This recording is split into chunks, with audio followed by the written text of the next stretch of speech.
የኢራን ወቅታዊ ሁኔታና የጂኦፖለቲካ ትኩሳት በመካከለኛው ምስራቅ የኃይል ሚዛን ውስጥ ኢራን የምትከተለው ስትራቴጂ ዓለምን ማስገረሙን ቀጥሏል።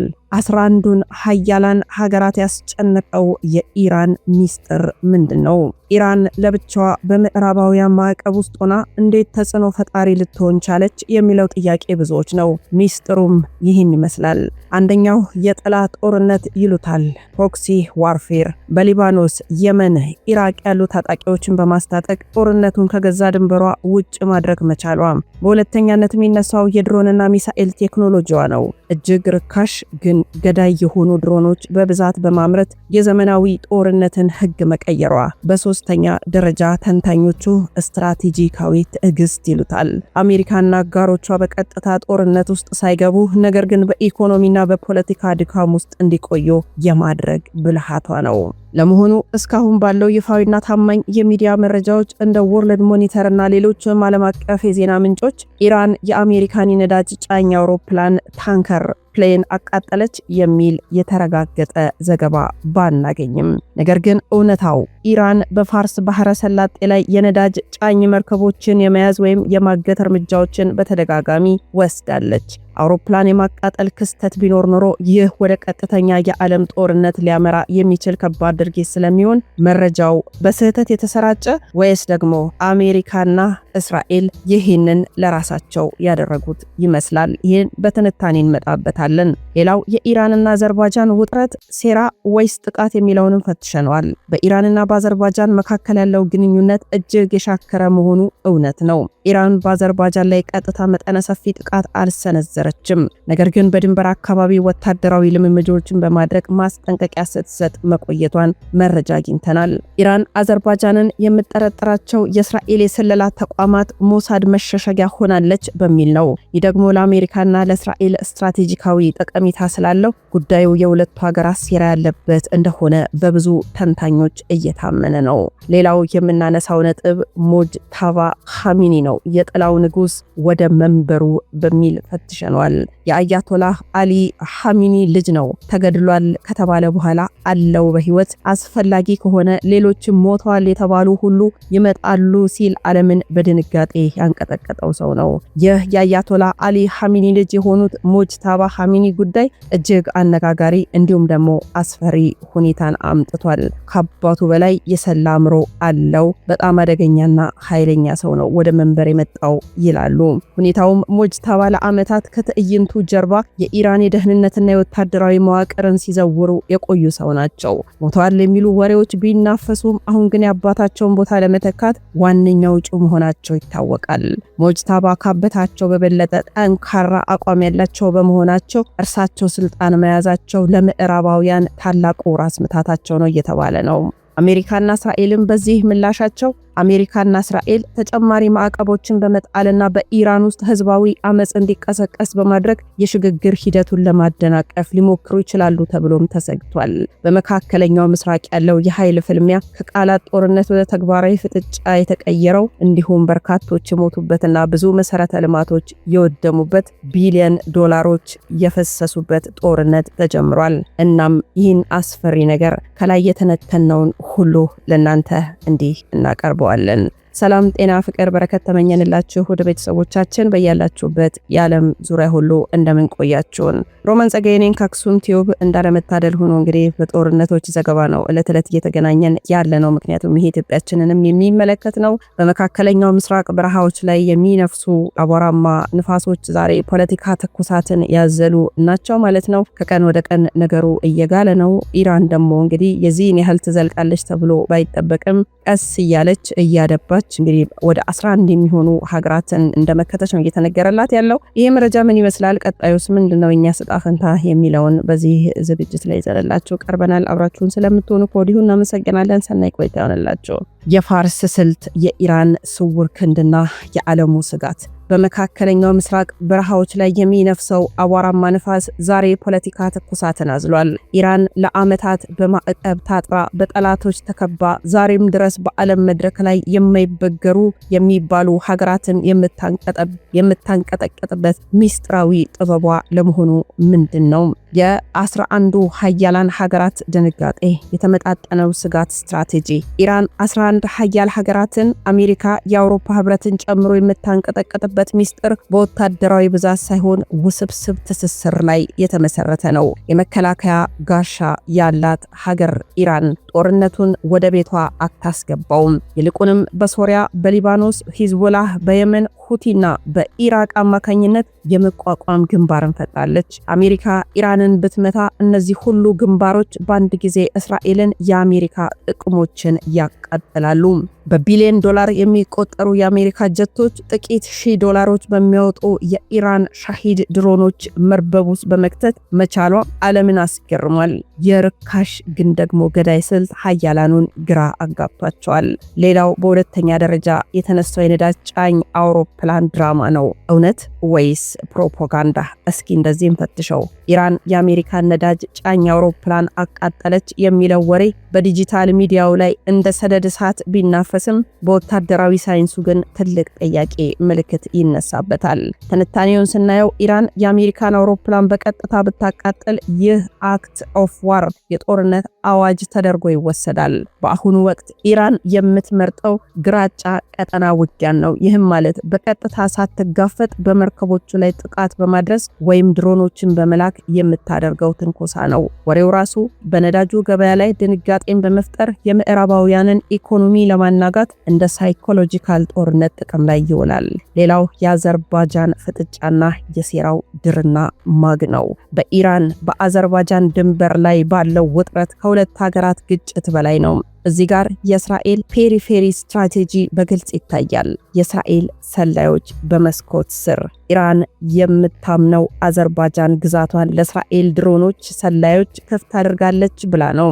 ለእስራኤል አዘርባጃን ማለት የኢራንን የጓሮ በር መቆጣጠሪያም ቁልፍ ናት። ሴራውም እየተባለ እንዳለው አሜሪካና እስራኤል አዘርባጃንን እንደ ማነቃቂያ በመጠቀም ኢራን ትኩረቷን ከኒውክለሯ መርሃ ግብሯ እንድታዞር በድንበር ግጭት እንድትወጠር ይፈለጋል። ኢራን ደግሞ የአዘርባጃን ሉዓላዊነት እስራኤልን ለመጠቀም ከሆነ ዋጋ ትከፍላለች የሚል ጥብቅ ማስጠንቀቂያ ትሰጥታለች።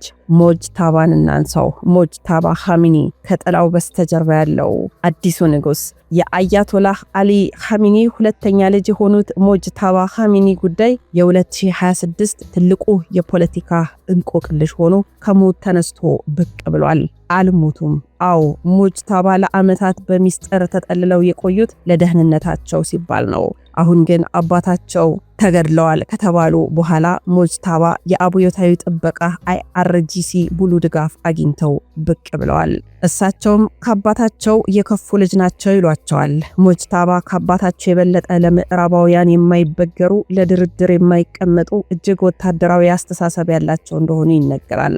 የአሜሪካና የእስራኤል ድንጋጤም ከሳቸው አልሞትኩም አለው ንግግር በኋላ ለዋሽንግተን ሞጅታባ ማለት የማይገመት አደጋ እንደማለት ነው እየተባለ ነው። እስራኤል ሞጅታባ ስልጣን ከመጨበጡ ኢራን ወደ ኒውክለር ቦምብ ባለቤትነት የምታደርገው ጉዞ ፍጥነቱ እየጨመረ ነው ብላ ስለምትሰጋ የአየር ጥቃቶች ወይም የውስጥ ግድያዎችን እንደ አማራጭ ልትጠቀም ትችላለች። ኢራን በ2026 የቆመችው በሁለት መንገዶች መጋጠሚያ ላይ ነው። በአንድ በኩል በሞጅታባ መሪነት ይበልጥ ጠንካራና አደገኛ የሆነች አዲሷ ኢራን የመሆን እድል፣ በሌላ በኩል ደግሞ በአሜሪካና እስራኤል የተቀናጀ ጥቃት ውስጥ የመውደቅ ስጋት። ዓለም ግን በንቃት የምትጠብቀው አንድ ነገር አለ።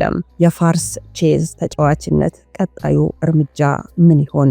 የኢራን ወታደራዊ ጡንቻና የዲፕሎማሲው የቼዝ ጨዋታን እስኪ በጥልቀት እንመርምረው። አንደኛው የጦር መሳሪያ ቴክኖሎጂ ነው። ሜትሪክ ጦርነት ጥበብ። ኢራን ከሀያላን ሀገራት ፊት ለፊት ከመጋጠም ይልቅ የቴክኖሎጂ ብልጫቸው ዋጋ የሚያሰጣ ስልትን ቀርጻለች። የፋታህ 3 ሃይፐርሶኒክ ሚሳኤል እንደ አውሮፓውያኑ የዘመን ቀመር በ2026 ማርች ላይ ኢራን ይፋ ያደረገችው ይህ ሚሳኤል የድምፅ ፍጥነት በ15 እጥፍ የሚበልጥ ነው። ዋናው አስፈሪነቱ ደግሞ ማንኛውም የአሜሪካና የእስራኤል የአየር መከላከያ እንደ አይረን ዶም ወይም ደግሞ ፓትሪዮት ሰብሮ የመግባት ብቃቱ ነው። የድሮን መንጋ ኢራን አሁን የምትጠቀመው አንድ ወይም ሁለት ድሮን ሳይሆን በመቶዎች የሚቆጠሩ ድሮኖችን በአንድ ጊዜ በአርቲፊሻል ኢንተለጀንስ የታገዘ የጋራ ጥቃት እንዲሰነዝሩ ማድረግ ነው። ይህ ዘዴ የጠላትን ራዳር በማጨናነቅ የመከላከል አቅሙን ወደ ዜሮ ያወርደዋል። የከርሰ ምድሩ የሚሳኤል ከተሞች ከሳተላይት እይታ ውጭ በሆኑ ጥልቅ ዋሻዎች ውስጥ የተገነቡት እነዚህ ማከማቻዎች ኢራን በመጀመሪያው ዙር ጥቃት ብትመታ እንኳን በደቂቃዎች ውስጥ አጸፋዊ እርምጃ እንድትወስድ ያስችሏታል። ሌላው ክፍል ሁለቱ የዲፕሎማሲው መንገድ ነው። የምስራቁ ዘንበል ማለት በማርች 2026 የኢራን ዲፕሎማሲያዊ አካሄድ ከምዕራባውያኑ ሙሉ በሙሉ ፊቱን አዙሮ ወደ ምስራቅ ተመልክቷል። የሩሲያ፣ ኢራን፣ ቻይና ወታደራዊ ቃልኪዳን ኢራን በቅርቡ ከሩሲያ ከቻይና ጋር የፈረመችው የጋራ መከላከያ ስምምነት አሜሪካ ትልቅ ስጋት ውስጥ ጥሏታል። ኢራን ላይ የሚሰነዘር ጥቃት የሩሲያን የቻይናን ጥቅም እንደመንካት ተቆጥሮ ዓለም አቀፍ ጦርነት ሊቀሰቀስ ይችላል። የብሬክስ ፕላስ ተጽዕኖ ኢራን ብሬክስ ውስጥ ያላት ሚና የንግድ ልውውጧን በዶላር ፈንታ በሌሎች መገበያያ ገንዘቦች እንድታደርግ ረድቷታል። ይህ ደግሞ አሜሪካ የምትጠቀምበትን የኢኮኖሚ ማዕቀብ ዱላዋን አቅም አሳጥቶታል። የአዲሱ መሪ ሙጅታባህ ዲፕሎማሲስ ሙጅታባህ ኻሜኒ እንደ አባታቸው ትዕግስት ሳይሆን ፈጣን እርምጃ የሚል መመሪያ ይዘው መምጣታቸው ዲፕሎማሲውን ወደ ወታደራዊ ዛቻ ቀይሮታል። ክፍል 3 የአሜሪካና የእስራኤል ቀጣይ እርምጃ ምን ይሆናል ነው። ሙጅታባህ ኻሜኒ ስልጣን መያዛቸው የአዘርባይጃን ውጥረት መቀጠሉን ተከትሎ ምዕራባውያን የሚከተሉትን ስልቶች ሊከተሉ ይችላሉ ተብሎ ተገምቷል። የሳይበር ጦርነት ነው። የኢራንና የኒውክሌር የኤሌክትሪክ መሰረተ ልማቶች በሳይበር ጥቃት ሽባ ማድረግ፣ የውስጥ አመጽን መደገፍ፣ በኢራን ውስጥ ያሉ ተቃዋሚዎችና የተለያዩ ብሔረሰቦችን እንደ ኩርዶችና ባሎቾች የተባሉን በማስታጠቅ ኢራን በውስጥ ግጭት እንድትዳከም ማድረግ፣ የቀጥታ የአየር ጥቃት፣ እስራኤል የኢራንን ኒውክሌር ማበልጸጊያ ጣቢያዎችን ለመጨረሻ ጊዜ በሚል ስሌት የአየር ድብደባ ለመፈጸም በዝግጅት ላይ መሆኗን የውስጥ ሚስጥር ጠባቂዎች ተናግረዋል። የማርች 2026 ክስተቶች እንደሚያሳዩን ዓለም ከቀዝቃዛው ጦርነት በኋላ ታይቶ በማይታወቅ እጅግ አደገኛ የታሪክ ምዕራፍ ላይ ትገኛለች። ኢራን ብቻዬን ነኝ ብትልም ከበስተጀርባዋ ያሉት ሀያላን የያዘችው የቴክኖሎጂ ሚስጥር ለዓለም ታላቁ ስጋት ሆኗል። እናም ይህ ውጥረት ታዲያ በነዳጅ ዋጋ፣ በዓለም ንግድ፣ በተለይም በጎረቤታችን በቀይ ባህር በኩል ላይ የሚኖረው ቀጥተኛ ተጽዕኖ እጅግ በጣም አደገኛ እንደሚሆን እየተነገረ ነው። ኢራን በአዲሱ መሪ ሙጅታባህ ኻሜኒ ስር ሆና የወሰደችው የመጀመሪያው እርምጃ በየመን ያሉትን የሁቲ አማጽያንን በመጠቀም የባህር ላይ ከበባ ማጥበቅ ነው። ነዳጅም ሰማይ ነክቷል። ማርች መጀመሪያ ሳምንት አንድ በርሜል የቦረንት ድፍድፍ ነዳጅ ዋጋ $145 ደርሷል። ይህ የሆነው ኢራን ሆርሙዝ ስትሬት የተሰኘውን የዓለም 20% የነዳጅ የሚያልፍበትን መስመር በከፊል እንደምዘጋ ካወጀች በኋላ ነው። ተጽዕኖ ታዲያ ይሄ ዋጋ በ2024 ከነበረው በአማካኝ በ60 በመቶ የጨመረ ሲሆን እንደ ኢትዮጵያ ባሉ በማደግ ላይ ያሉ ሀገራት ላይ የዋጋ ግሽበት እጅግ አባብሶታል። ሌላው የቀይ ባህር የሞት ቀጠና መሆኑ ነው እጅግ ዓለምን ያስደነገጠው። ኢራን ለሁቲዎች የሰጠቻቸው አዳዲስ ባህር ሰርጓጅ ድሮኖች የአሜሪካና የእንግሊዝ የጦር መርከቦችን ሳይቀር ስጋት ላይ ጥለዋል። የንግድ መርከቦቹም ከ80 በላይ የሚሆኑ የጭነት መርከቦች በቀይ ባህርና በስዊዝ ካናል ፈንታ አፍሪካን ዞረው ለመጓዝ ተገደዋል። ይሄ ደግሞ የአንድ ኮንቴነር የትራንስፖርት ዋጋ በ300% እንዲጨምር አድርጎታል። የጦር መሳሪያስ፣ ቴክኖሎጂ ሽኩቻስ የማርች 2026 እውነታዎች ምን ይመስላሉ? በዚህ ወር የታዩት አዳዲስ ወታደራዊ ግኝቶች የዓለምን የጦርነት ስልት ቀይረውታል። ኢራን ራድ 500 ሚሳኤል። ይህ ሚሳኤል አሁን በማርች ወር ላይ በስፋት ጥቅም ላይ የዋለ ሲሆን እጅግ ቀላልና በፍጥነት ተንቀሳቃሽ በመሆኑ ከሳተላይት ጥቃት ለማምለጥ ተመራጯ ሆኗል። እስራኤልስ አይረን ቢም።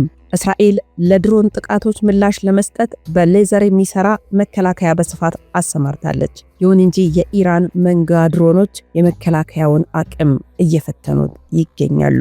ሌላው የሙጅታባህ ኻሜኒ የብረት ጡንቻ ዲፕሎማሲ ነው። ሙጅታባህ ኻሜኒ ስልጣን ከያዙ በኋላ የተከተሉት ዲፕሎማሲያዊ መንገድ ከምዕራባውያን ጋር ንግግር አብቅቷል የሚል ነው። ጊዜው የበቀል ነው። ኒውክሌርን ማበልጸግ። በማርች 2026 የወጡ ሪፖርቶች እንደሚያሳዩት ኢራን የዩራኒየም ማበልጸግ መጠኗን ወደ 90 በመቶ ለቦምብ የሚያስፈልገው ደረጃ አሳድጋለች። ሌላው ታዲያ የምስራቅ አጋርነት ነው። ቻይና ለኢራን የሳተላይት መረጃዎችን እየሰጠች ሲሆን ሩሲያ ደግሞ የኤስ-400 የአየር መከላከያ ስርዓቶችን በቴህራን ዙሪያ አሰማርታለች። ይህ ጥምረት አሜሪካ በቀጥታ ኢራንን ለመምታት ያላትን ድፍረት ቀንሶታል። የወደፊት እጣ ፈንታ ምን ይሆን? የማርች 2026 ክስተቶች የሚያሳዩት ዓለም ወደ ባለብዙ ዋልታ የኃይል አሰላለፍ መሸጋገሯን ነው። አሜሪካ የቀድሞ የበላይነቷን ለማስጠበቅ የምታደርገው ጥረትና ኢራን በአዲሱ መሪዋ የምታሳየው እልህ አስጨራሽ ተቃውሞ ዓለምን ወደ ሶስተኛው የዓለም ጦርነት ደጃፍ ላይ አድርሶታል።